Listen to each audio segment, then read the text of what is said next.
Welcome, and good day wherever you are. This is Leroy Jay's video blog. I'm the aforementioned Leroy Jay, and I got something to say. So you think you've got problems?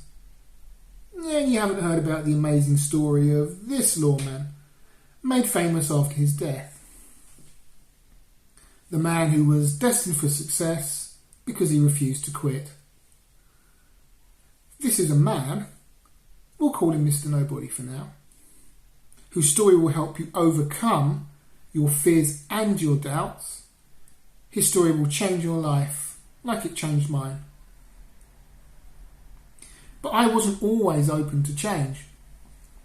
You see, I used to scoff at the idea of change, let alone the idea of drawing inspiration from dead people. Then I found out about Mr. Nobody and his amazing story. However, before I get to his inspiring story, here's a not so inspiring story about my own failure. You see, I was scared. I had lost the literary agent lottery. My inbox was bursting with thousands of reject letters. Just imagine applying for your dream job and being turned down over and over and over and over again. I felt like I had been rejected by every agent on the planet. But that wasn't why I was scared. I was scared because I knew what had to happen next. I'd have to find a proper job. Now, I'm not scared of hard work. In the past, I've done all sorts of glamorous jobs, such as cleaning trains, toilets, clearing up sick, and generally clearing up rubbish. I'm scared of not following my dream. And my dream is to be a full-time novelist that doesn't have to endure the sideways glances from his bank account, from his bank statement whenever he looks at it. So I had another idea. I'd give this writing thing one last shot. I'd become a blogger. Oh dear, that's when the fear struck. You see, rejection leaves scars. The sting of failure had seeped into my every pore. Each tap of the keyboard, to me, felt like writing my own obituary. Oh, and then I heard voices of discouragement and ridicule. They told me that I'd never be a writer. They told me that I was a rubbish writer. They told me that nobody wanted to read what I had written. And you know the most depressing thing? Those voices came from within. Yep, oh dear. It was time to look outside my sorry self for the inspiration to carry on. That's when I found out about the remarkable story of Mr. Nobody. His real name? Bass Reeves. If the name means nothing to you, it's no surprise.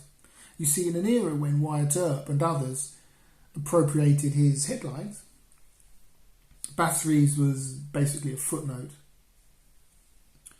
But his achievements and his story dwarf, in my opinion, all the other celebrity lawmen put together. Now, you may be tempted to Google him. Don't. Stay ignorant. Read what his story did for me and what it can do for you. Bass Reeves was born in Arkansas in 1838. He was born into slavery, raised to serve the Reeves family. That's kind of the opposite of being born with a silver spoon in your mouth. I imagine his days toiling in the fields of Crawford County, Arkansas, under the threat of the whip. His nights were probably no better. I can imagine him most likely having to share one of those slave shacks. Maybe he even fought for space on the cold floor of the shack while the bright lights and gaiety of the Reeves mansion. Then one day he probably asked himself, how could he escape this torturous existence? The very thought probably frightened him to death. But what good was this story to me? Well, it didn't alleviate my own fears, but it did give them a sense of perspective. You see, Bass Reeves was probably scared at the very thought of escaping, scared at the uncertainty of success, and the knowledge that failure would probably bring either death or a severe punishment in the grounds of the Reeves mansion, probably in front of other slaves, some who may have been his family. As human beings, we confront these success-failure fears often. It might be the fear of applying for a job or of starting a new relationship. There's always a part of us that wants to dip our toes into the idea of taking action, while another part of us wants to keep our feet firmly in what we already have. Maybe Bass Reeves had the same dilemma. He may have put off escaping the plantation due to these fears. You know, the same way as me and you put off the things we need to do to become successful. Maybe he'd seen others try and flee. He'd seen them rounded up and publicly punished in front of everyone else. This would have had a profound effect. You see, I believe we project failure onto ourselves more readily than we do success. And I'll repeat that. I believe we project failure onto ourselves far more readily than success. You see, Bass Reeves may have convinced himself that he'd get caught. He may have listened to his inner voice, telling him he was a slave and he would always be a slave. Maybe he looked on the bright side. He had food, clothing, water, shelter. You know, why bother escaping? But Bass Reeves wanted more than the basics. He wanted his freedom, so he took action. Maybe Bass Reeves knew what I know now, that fear is a virus with only one known antidote: action. Action, like inaction, is a habit. And taking action towards a goal is not always easy. For the many slaves who tried to flee, many did not. So why did some slaves not bother trying to escape? I have no idea. But one factor could be this: not everybody has it in their makeup to try and escape their situation. We're all different. It's probably the same reason why prisoners of war or those in concentration camps didn't try to escape. You see, inaction can be justified even in the most trying of circumstances. It allows us to hope things get better, rather than taking the steps to try and ensure that change happens. Inaction carries hope without the potential for disappointment that sometimes expectation brings. Inaction both comforts and paralyses. It takes no effort. Inaction can't fail. Inaction can't succeed. But sometimes success is scary. It brings with it this element of the unknown.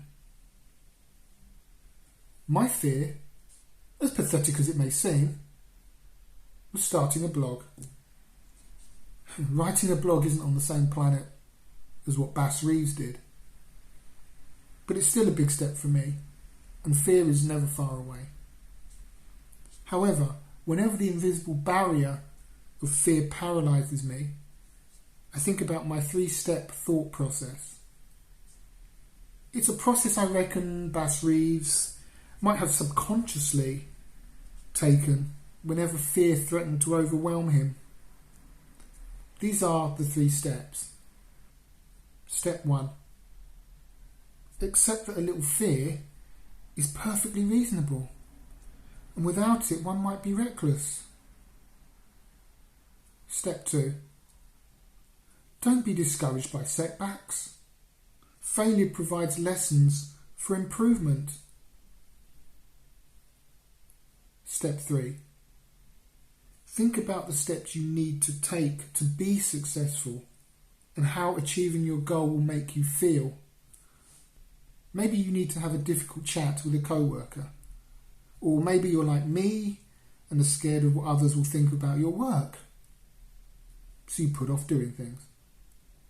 Look, the world is full of cruel people. And even if you do your very best work, some will criticise it. I once saw a Metallica video on YouTube with thousands of thumbs down. Do those people have ears? What does this have to do with writing? The key is to understand that no matter how good something is, someone will always give it the thumbs down. It's what they do. It's their job. The key is to make a decision, then take action to consolidate that decision. Deciding to get a new job is great, but if the fear of rejection means you don't update your CV or even apply for those jobs, then you can't move forward. The best way to silence the inner voice of negativity is to drown it with action. And even after achieving your goal, sometimes the road ahead is far from smooth. As happened to Bass Reeves. You see, when he beat up George Reeves, who was probably one of his many slave masters, he fled to the only people who would have him: Cherokee, Seminole, and Creek Indians. It was literally a foreign land where he didn't speak the language. But it was safety. Once safe, Bass Reeves did what we should all do when circumstances change. He accepted his situation and developed goals congruent with his current circumstances. You see, Bass Reeves didn't just stay on the Indian Territory. He made it his home. He learned the various languages. And that's not even the most fascinating part of the Bass Reeves story. The most fascinating part was what happened after. How he became one of the greatest lawmen you've never heard of. But before I get to that, I want to tell you how the Bass Reeves story specifically helped me to move forward and how it can help you. You see, his story reinforced what I already knew. That whatever the situation, we all have choices. Whatever the fear, little by little, action can dissolve the mind's petty objections. Objections such as, number 1, waiting for that perfect moment that just never seems to arrive. You see, you bloom where you're planted. Bass Reeves didn't ask to be born a slave. He made decisions based on the reality of his situation. Waiting things out wasn't a chance he was prepared to take. Number 2, convincing yourself that you'll be alright as you are. If the goal is important enough, it will disturb you. And hopefully it will disturb you enough to take action. Consistent action. Petty objection 3. Letting the negativity of others or yourself stop you. Your goals are your responsibility. Personally, I see a goal as a destination and myself as the car. Negativity can slow me down, but action will drive me forward. Now, the truly amazing thing about Bass Reeves was what happened after slavery was abolished. He was recruited as the first black deputy west of the Mississippi River, working in the Western District of Arkansas. This included the Indian Territory because he was one of the few people who could speak the various languages. And during the 32 years he actually worked in the Indian Territory, Bass Reeves went on to apprehend a reported 3,000 outlaws without once being wounded. It's no surprise to me that Bass Reeves was an expert detective and gun handler. Here's a man who didn't let slavery, foreign languages, or his lack of experience as a lawman stop him from being successful. So the question is, how will you channel your inner Bass Reeves? What can you do right now to take a step towards your goals? Well, having goals would be a good start. Chances are your steps to success will be far easier than beating up your slave master, fleeing the plantation, learning various Native American languages, and surviving as a lawman in the Wild West without so much as a scratch. Your journey, it should start with 2 questions. Are you where you want to be right now? And are you doing what you want to do right now? If the answer to any of them is no, then it's time to take action.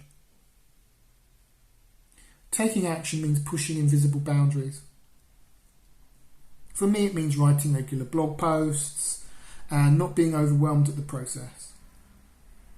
It means not casting envious eyes to the more established and successful blogs, such as Will Wheaton's excellent blog.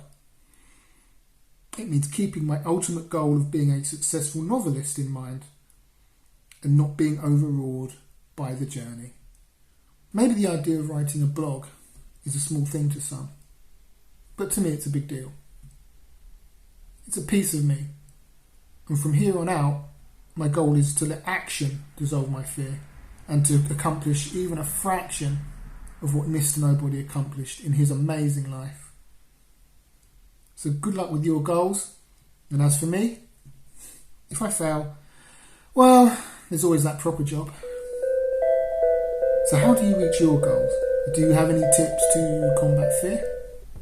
If so, leave them in the comments box down there. Here is a special announcement. I usually release a blog post every 3 to 4 weeks, but if you want to take the guesswork out of when the next blog post will be released, then just go to my website at www.leroyjay.com and sign up for updates on when blog posts, podcasts and videos are released. Now, you'll also get a free fiction book of my world famous very short stories. This book will only take you 5 minutes to read in its entirety, so you can read it over a cup of coffee, and it's a lot of fun. It's the best 5 minutes you'll spend today. So pop along there, www.leroyjay.com. Thank you very much.